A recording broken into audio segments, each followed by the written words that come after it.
জীবন চলে গেলে জীবন দিব, জান চলে গেলে জান দিব, কিন্তু রাষ্ট্রবিরোধী, সরকারি বিরোধী মানে কোনো ধরনের কোনো কার্যক্রম করতে দেব না।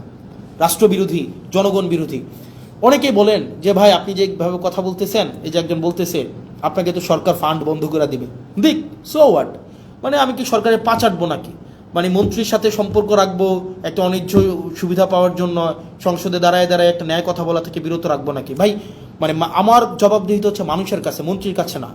মন্ত্রী এই বছর আছে, আরেক বছর থাকবে না, এই টার্ম আছে, আরেক টার্ম থাকবে না, কিন্তু জনগণ সবসময় থাকবে। সুতরাং যদি আপনি আমাকে বলেন যে সত্য বলা থেকে বিরত রাখার জন্য, শুধুমাত্র বরাদ্দ পাওয়ার জন্য, ফান্ড পাওয়ার জন্য, সত্য বলার থেকে বিরত রাখার জন্য আমি যদি এখনই এই কম্প্রোমাইজ করি, পরবর্তীতে আরও বড় কিছু পাওয়ার জন্য আমি বিভিন্নভাবে আমার জীবনটা কম্প্রোমাইজের মধ্য দিয়েই যাবে। না দিল, ফান্ড বন্ধ করে দিল, পুলিশ আমাকে হেল্প করা বন্ধ করে দিল, অ্যাডমিনিস্ট্রেশন আমাকে হেল্প করা বন্ধ করে দিল, যে আমাকে অনৈধ্যভাবে আমাকে আমার পথকে বাধাগ্রস্ত করবে, তারা তাদের ফলাফল সেটা কোনো না কোনোভাবে পাওয়া যাবে। মানে এটা এটা এটা এটা এটা মানে আমি ন্যাচারে বিশ্বাস করি, আমি ন্যাচারাল জাস্টিসে বিশ্বাস করি, সেটা কোনো না কোনোভাবে পেয়ে যাবে। এটা কিচ্ছু আসে যায় না আমার। আপনি এই কারণে এই যে মন্ত্রীর সাথে কুসুম সম্পর্ক রাখতে হবে, কুসুম বিরোধিতা করতে হবে, যদি আমার ফান্ড বন্ধ করে দেয়, দিলে দিক, আমার কিচ্ছু আসে যায় না, কিচ্ছু আসে যায় না।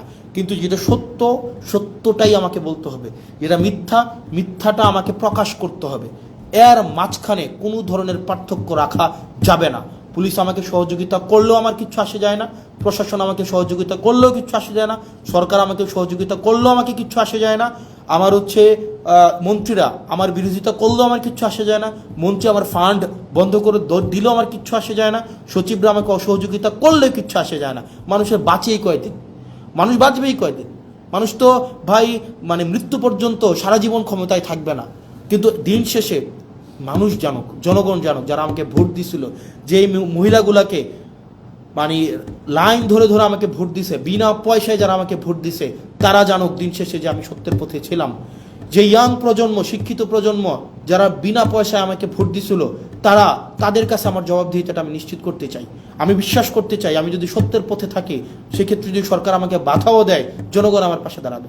আমাকে বিনা পয়সায় ভোট দিয়ে জিতাইছিল, আবার আমাকে প্রয়োজনে বিনা পয়সায় ভোট দেওয়া জিতাবে, কিন্তু আমি কম্প্রোমাইজ করতে পারবো না, না না, কোনোভাবেই না।